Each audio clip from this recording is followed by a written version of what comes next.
Assalamualaikum warahmatullahi wabarakatuh.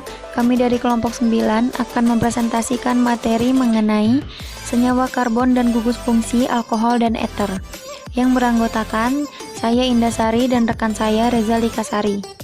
Sebelum memasuki materi, teman-teman harus tahu bahwa rumus dari senyawa alkohol dan senyawa eter itu sama, yaitu CnH2n+2O. Selanjutnya sifat dari alkohol dan eter. Sifat alkohol yaitu larut dalam air, titik didih lebih tinggi, dapat teroksidasi, menghasilkan aldehid, asam karboksilat, dan keton. Sedangkan eter bersifat tidak larut dalam air, titik didih lebih rendah, tidak dapat teroksidasi, menghasilkan aldehid, asam karboksilat, dan keton. Baik teman-teman, langsung saja kita masuk pada materi, yaitu alkohol. Yang pertama, tata nama alkohol. Ada IUPAC dan trivial. Berdasarkan IUPAC, penamaan alkana yang sesuai dengan menggantikan akhiran A menjadi OL.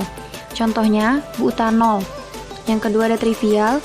Penamaan trivial sering disebut dengan alkil alkohol, dengan menyebut gugus alkil yang terikat OH diikuti kata alkohol.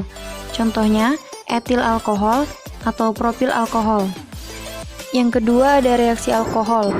Pada logam natrium, reaksi alkohol dengan logam natrium Na menghasilkan alkoksida dan gas hidrogen.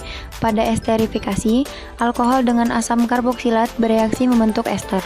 Pada substitusi alkohol, reaksi substitusi alkohol dengan hidrogen halida membentuk haloalkana. Pada dehidrasi alkohol, alkohol dipanaskan dengan N2SO4 pekat akan mengalami dehidrasi menjadi eter atau alkena.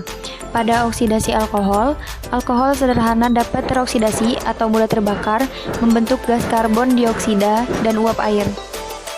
Yang ketiga ada kegunaan alkohol. Kegunaan alkohol pada metanol di industri digunakan sebagai bahan baku pembuatan formaldehid sebagai cairan anti beku dan cairan anti lemak. Pada etilen glitol digunakan sebagai antifreeze pada radiator. Pada glycerol digunakan untuk pelembab dan pelembut lotion dan kosmetik. Pada etanol digunakan sebagai disinfektan yang memiliki kemampuan pembunuh kuman. Pada spriptus digunakan bahan bakar lampu, petromak, dan bunsen, dan dalam laboratorium mikrobiologi digunakan untuk proses sterilisasi. Pada glikol digunakan sebagai bahan baku untuk membuat serat sintesis seperti dacron. Selanjutnya akan dilanjutkan oleh rekan saya Reza Likasari. Eter. 1. Tata nama eter. Tata nama eter dibagi menjadi dua, yaitu IUPAC dan trivial.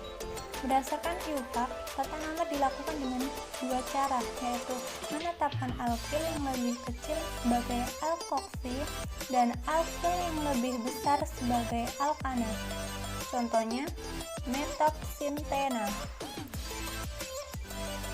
Penamaan berdasarkan trivial.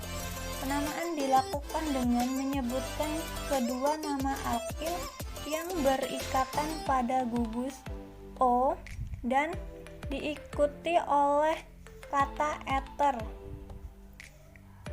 Jika kedua alkil sama, digunakan awalan di.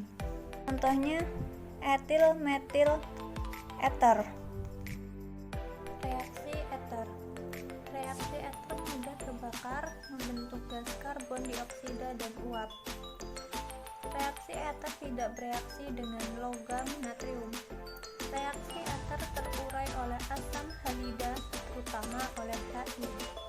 Reaksi eter lebih sukar larut dalam air daripada alkohol. Kegunaan eter. 1. Dietil eter atau etoksi etana. Biasanya digunakan sebagai pelarut senyawa-senyawa organik, dan selain itu dietil eter digunakan sebagai obat gizi. Yang kedua, metil tertil butil eter digunakan untuk menaikkan angka oktan dalam bensin atau meningkatkan mutu bensin. 3. Isopropil eter digunakan sebagai pelarut senyawa organik di laboratorium. Baik, terima kasih.